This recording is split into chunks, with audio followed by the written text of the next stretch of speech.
Now we are learning the Bihar NDA seat sharing formula has almost concluded.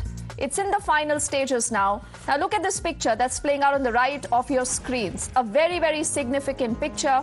That is Chirag Paswan, who's just earlier met with the BJP National President, JP Nadda. And there is also a press conference, I'm told, coming in. Let's dip it. हर एक कार्यकर्ता आज खास तौर पर हमारे प्रधानमंत्री जी का धन्यवाद करता है, क्योंकि आज पुनः एनडीए के साथ जो हम लोग का पुराना गठबंधन रहा है, जिस गठबंधन के तहत दो बार हम लोग लोकसभा और दो बार हम लोग विधानसभा का चुनाव पिछले 10 सालों में हम लोग लड़ चुके हैं, आज पुनः उस गठबंधन को एक नई मजबूती देने का कार्य किया। मैं भारतीय जनता पार्टी के राष्ट्रीय अध्यक्ष आदरणीय जेपी नड्डा जी, केंद्रीय गृह मंत्री आदरणीय अमित शाह जी का भी विशेष तौर पर धन्यवाद करूंगा, जिन्होंने एक बड़े भाई की भूमिका, पार्टी के तमाम हितों को, पार्टी की तमाम चिंताओं को, पार्टी के तमाम कंसर्न्स को ना सिर्फ एक्नॉलेज किया बल्कि एड्रेस करने का भी काम किया।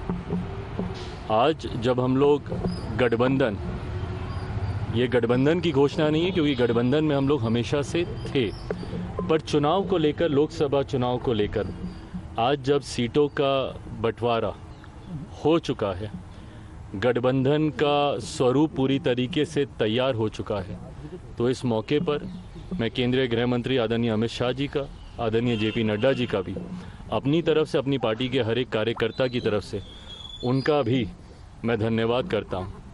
आने वाले दिनों में लोक जनशक्ति पार्टी रामविलास सिर्फ और सिर्फ एक ही लक्ष्य के साथ इस रण में उतरेगी कि बिहार की 40 सीटें हमारा एनडीए गठबंधन जीतेगा और देश में 400 सीटें जीतने का जो लक्ष्य है, ईमानदारी से मैं बोलूं, मुझे कई बार ये लक्ष्य छोटा भी लगता है और ये ओवर कॉन्फिडेंस नहीं है।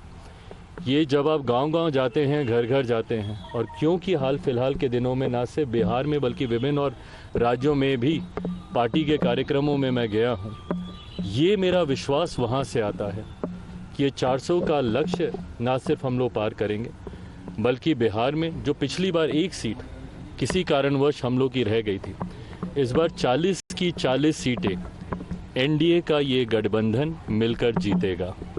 सर 2014-2019 का जो फॉर्मूला था सीटों को लेकर, क्या उसको लेकर कुछ आप बता पाए कि 2014 पर जो फॉर्मूला होगा कि सहमति बन गई है, कितने सीटें आपकी पार्टी को मिलेंगी? भाई हकीकत है, मैं दोहराता हूं जो मैं बार बार मैं कहता हूं कि मैं गठबंधन धर्म की मर्यादा को तोड़ूंगा कि मैं कोई भी बात सार्वजनिक आप लोगों के साथ पहले कर लूं, जबकि गठबंधन और आप लोगों ने देखा है कि हमेशा से 2014 में भी गठबंधन के तमाम साथियों ने बैठकर इसकी घोषणा की, 15 में भी विधानसभा के चुनाव में भी हम लोगों ने ऐसा ही किया, 19 में भी ऐसा ही रहा, 20 में भी ऐसा ही रहा। So interesting reaction that has just come in from Chirag Paswan. He, remember, is a sitting MP from Jamui, but he wants the Hajipur seat. Will that happen or not? We do not yet know. Himanshu is joining us live. Himanshu, आज चिराग पासवान बहुत बदले नजर आ रहे हैं, बदले सुनाई दे रहे हैं। वो कहते हैं कि 400 का लक्ष्य भी छोटा पड़ गया, लेकिन ये नहीं बता पा रहे हैं कि क्या हाजीपुर उनको मिल गई है, हाजीपुर सीट से वही लड़ेंगे, और पशुपतिनाथ पारस का क्या होगा? देखिए, सीधी सी बात है, भारतीय जनता पार्टी के राष्ट्रीय अध्यक्ष के साथ मुलाकात हुई, उसके बाद में गठबंधन जो है जिस तरीके से उन्होंने बात रखी है मीडिया के सामने, तो लगभग ये तय माना है कि गठबंधन जो है पूर्ण रूप से फाइनलाइज हो गया है। और हमें बीजेपी के सूत्रों द्वारा पहले ही जानकारी मिली थी, टाइम्स नाउ ने सबसे पहले ही ब्रेक किया था, लगभग 3 दिन पहले ही हमने ये ब्रेक कर दिया था कि अगले 48 घंटे में ये गठबंधन तय हो जाएगा और इस गठबंधन की जो घोषणा है वो पटना से हो सकती है। और जो हमें अभी सूत्रों द्वारा जानकारी मिली वो यही मिली कि गठबंधन अब तय हो चुका है। जैसा कि चिराग पासवान भी बता रहे थे कि हम ज़्यादा से ज़्यादा सीटें जीतेंगे, 400 का लक्ष्य भी कम पड़ जाएगा, तो पूरे तरीके से कॉन्फिडेंट नजर आ रहे हैं। लेकिन अपनी सीट के बारे में वो इसलिए नहीं बता पा रहे हैं क्योंकि चाचा के साथ में गठबंधन हो रहा है, चाचा हैं, भतीजे हैं, भारतीय जनता पार्टी है, उसके बाद हम जो है जीतन मांझी वो भी उसमें हैं, आरएमएल जो पार्टी है वो भी कुशवाहा की वो भी साथ में है। तो सभी का जो सिनेरियो जो हमें पता चला शीट शेयरिंग को जो सूत्रों द्वारा हमें जानकारी मिल रही है कि 17 से 18 सीटें बीजेपी लड़े लड़ेगी, क्योंकि पिछली बार से ज़्यादा सीटें बीजेपी चाह रही थी। हालांकि पिछली बार वो 17 सीटों पर लड़ी थी, इस बार 18 सीटों पर एक सीट ज़्यादा ले सकती है वो। उसके अलावा जो एलजेपी की बात है तो 5 से 6 सीटें, मतलब बीजेपी हमेशा से ये चाहती रही है कि एलजेपी जो चाचा और भतीजे में दो फाड़ हो गया था वो एक साथ मिलें और एक साथ एक ही सिंबल पर लड़ें, जिससे कि भारतीय जनता पार्टी को और गठबंधन को बिहार में फायदा हो सके। तो 5 से 6 सीटें उनको मिल सकती हैं। अब 5 से 6 सीटें जो मिल रही हैं, एक ही सिंबल पर लड़ेंगे या अलग अलग सिंबल पर लड़ेंगे, ये एक बहुत महत्वपूर्ण विषय रहेगा जानने के लिए। सभी लोग जानना चाहते हैं, यदि एक ही सिंबल पर, जो पुराना सिंबल रहा है एलजेपी का बंगला का, यदि उसी सिंबल पर लड़ते हैं तो निश्चित तौर पर एलजेपी को भी फायदा होगा और बीजेपी को भी फायदा होगा। तो 5 से 6 सीटें जो है एलजेपी को दी जा रही हैं, एक हमको दी जा रही है, एक कुशवाहा को दी जा रही है, और जेडीयू के खाते में यदि बात की जाए तो लगभग 14 सीटों के आसपास जेडीयू लड़ सकती है। तो इस तरीके का एक फॉर्मूला जो है बीजेपी की तरफ से जो गठबंधन हो रहा है उसको दिया गया है। अब देखने वाली बात है कि इस फॉर्मूले में कितनी सीटें किसको मिलती हैं, ये एक बार देखना होगा। और अगले 48 घंटे की बात हुई तो हो सकता है कि कल तक ये घोषणा हो जाए गठबंधन की। और जब गठबंधन की घोषणा होगी तो पिछली बार यदि 2019 की बात करें तो एक साथ सभी गठबंधन के सभी लोगों की 40 की 40 सीटों की घोषणा गठबंधन के साथ में पटना में की गई थी। तो इस बार भी यही संभावना है कि वैसा ही तरीका अपनाते हुए पटना में सभी सीटों के ऐलान भी करें और गठबंधन का भी ऐलान करें। All right, Himanshu, for the moment, thank you so much for filling us in on that big, interesting Bihar angle. But also, let's talk about what the other alliance partner is doing, the INDA alliance. Many say there is already no INDA alliance; it's begun to fizzle out. But what is the Congress doing now? In a big outreach to women voters, Rahul Gandhi earlier has announced what he is calling the Nari Nyay Guarantee. This during a public meeting in Dhule in Maharashtra. Now, Congress has announced a slew of big promises for women, for Nari Shakti, the Mahila voter here.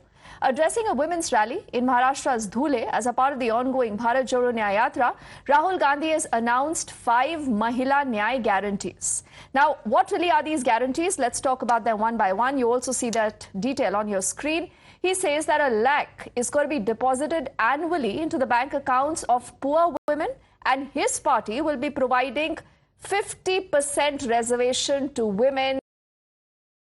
He's also promised that the central government's share in the budget for the ASHA workers, the women working in Anganwadis and in midday meal schemes would also be doubled. A nodal officer would be appointed to educate women about their rights and help in the fight for their cases. Rahul Gandhi has also added that Savitribai Phule hostels will be set up for women in all districts of the country. Hindustan में करोड़ों महिलाओं के साथ करोड़ों महिलाओं के bank account में साल का 1 लाख रुपए आएगा। क्रांतिकारी कदम है ये। अगर नरेंद्र मोदी जी अरबपतियों